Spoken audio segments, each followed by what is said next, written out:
je 15. veljače, 5. dan izvlačenja na kvizu Kaj. Jučerašnji pojam je bio včera, što znači jučer. Pa idemo protresti kutiju i naći sretne dobitnike. Ok, Davide, odveži.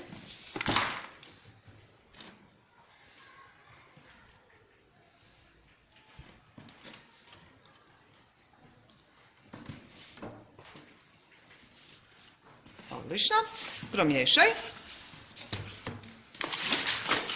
I molim te izvuci prvog dobitnika. Jučer 3. B. Jakov Knežević Lorković. Lijepo, pljesak!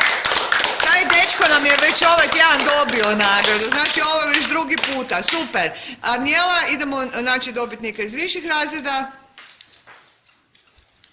Jučer 5. Sebastijan Durić.